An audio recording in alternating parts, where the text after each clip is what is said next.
Ce matin-là, ces 2 Palestiniens sont arrêtés par l'armée israélienne dans le centre historique d'Hébron.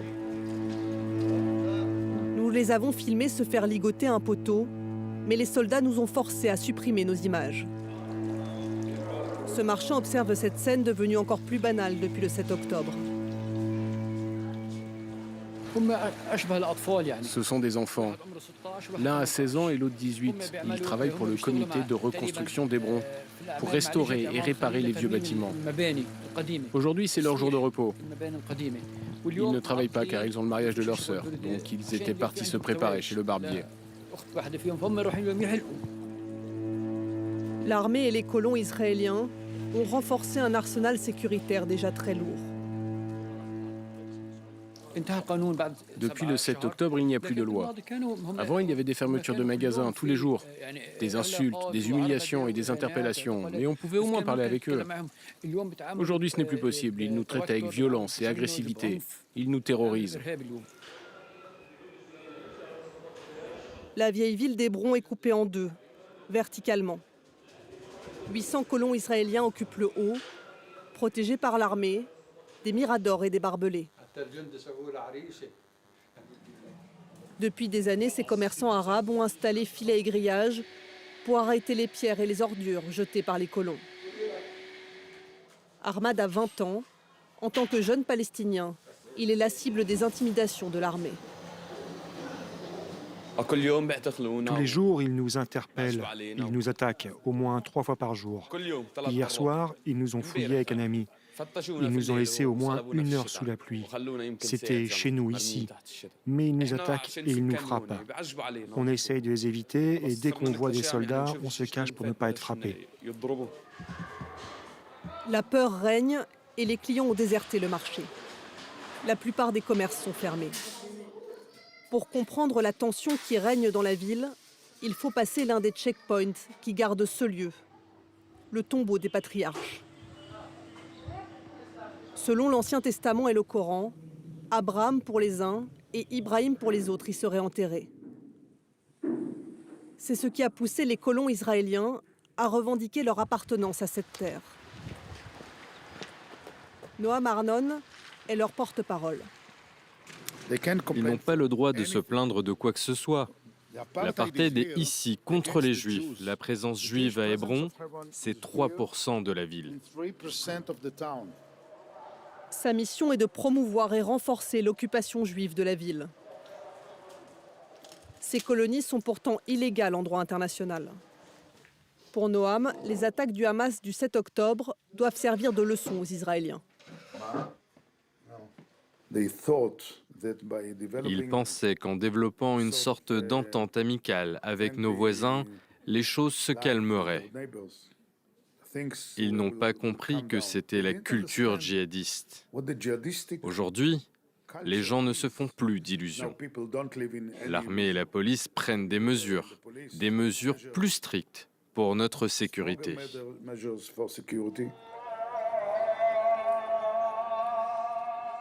Désinhibés par le soutien sans faille du gouvernement d'extrême droite israélien, les colons affichent aujourd'hui leurs ambitions sans détour.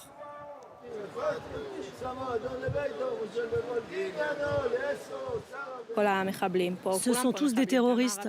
Même les Arabes qui paraissent les plus inoffensifs sont des terroristes. Donc si on ne les stoppe pas, bien sûr que ce qui s'est passé dans le Sud peut arriver ici et n'importe où dans le pays. Il faut tous les virer. Ils n'ont rien à faire ici. C'est impossible de s'entendre avec eux. On a essayé. Ils nous prouvent à chaque fois que c'est impossible. Il faut se séparer, leur fournir des solutions, éventuellement trouver des pays qui accepteraient de les accueillir.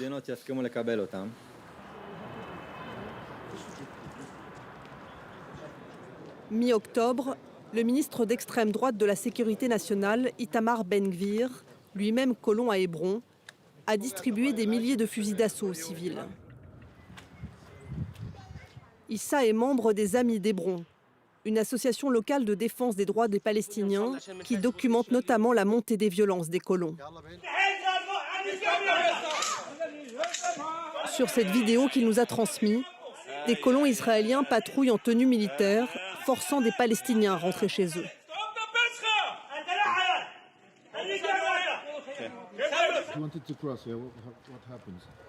Issa a lui aussi été arrêté. Pendant 10 heures, j'étais menotté, les yeux bandés, bâillonné même, par des soldats et des colons en uniforme de l'armée, le 7 octobre. Ils n'ont cessé de me frapper, de me torturer, de me violenter sexuellement pendant 10 heures. Moi, qui suis un militant des droits de l'homme, ils me connaissent bien. Issa est convaincu que soldats et colons israéliens profitent de la guerre pour étendre leur présence. Ça n'a rien à voir avec le maintien d'une quelconque sécurité. Il y a une visée politique. Le but est de faciliter l'annexion de la Cisjordanie par Israël à l'avenir. Ils créent des faits pendant la guerre. Ils profitent de cette guerre pour mal se comporter avec les Palestiniens et les effrayer.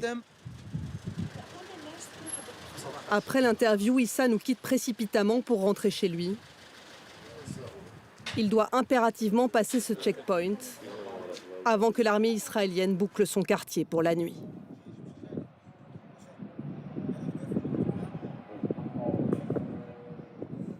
Et on vous retrouve donc, Julie Dungeloff, rebonjour. Vous avez tourné ce reportage avec James André il y a quelques jours à Hébron. Donc on rappelle qu'on est en Cisjordanie. Hébron, c'est une ville très symbolique, voire historique de ce conflit israélo-palestinien. Oui, c'est une ville vraiment très symbolique parce qu'on le voit dans le reportage, il y a ce tombeau des patriarches ou mosquée d'Ibrahim pour certains, parce qu'en fait ce tombeau des patriarches qu'on voit dans le reportage, il est divisé en deux aujourd'hui, entre une synagogue et une mosquée, avec, on a pu se rendre à l'intérieur, avec des vitres anti-balles entre les deux, tant la tension est présente au sein même de ce tombeau des patriarches. Et la ville a toujours été très tendue. On voit qu'il y a une colonie au sein même de la ville d'Hébron, ce qui est assez rare. D'habitude, elles sont sur les collines alentour et jouxtant les villes palestiniennes. Là, elle est au sein même de la ville, avec cette division verticale qu'on voit, avec les colons au-dessus et les Palestiniens en dessous, avec tous ces contrôles qu'on voit de manière permanente. Et c'est une ville qui a toujours été très tendue. En 1929, il y avait 67 juifs, donc avant même la création de l'État d'Israël, 67 juifs qui avaient été tués par des Palestiniens.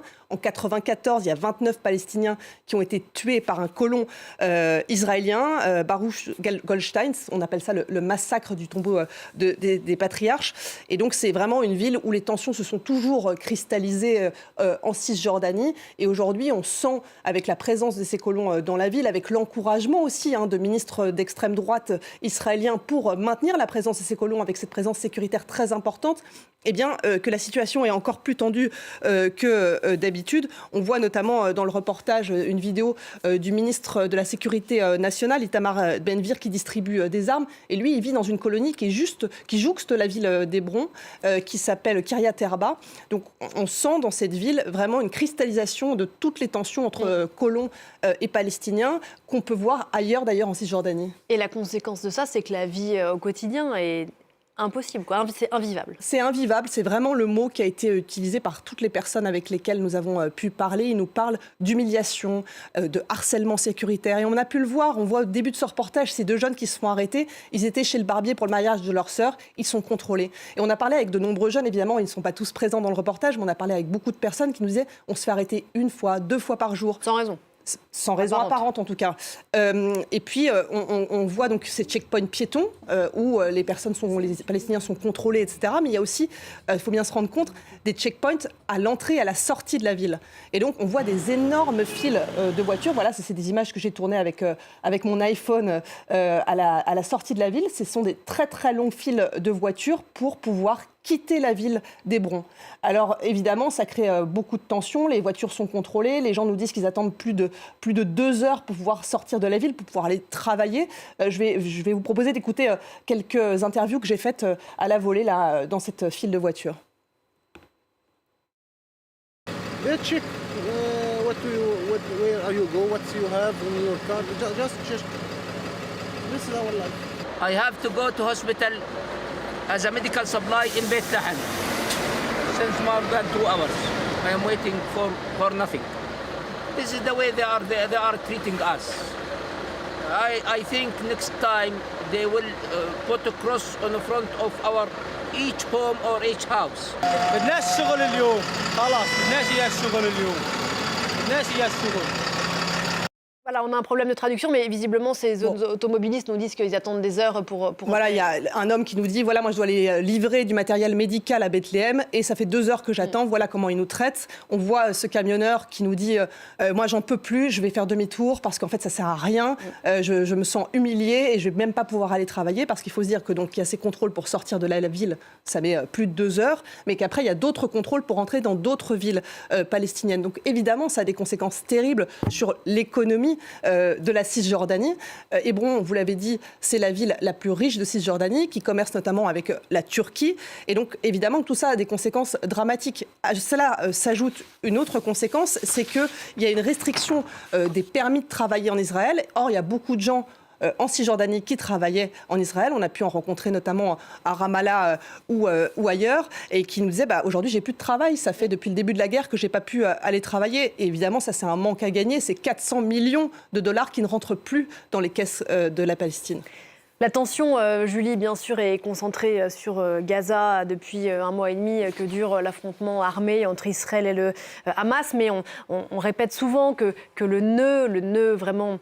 Le centre névralgique du nœud du conflit israélo-palestinien, c'est la Cisjordanie, avec le risque d'un soulèvement d'ampleur, peut-être pendant, peut-être après cette guerre à Gaza. Est-ce qu'à Hébron, il y a un risque particulier en ce sens ?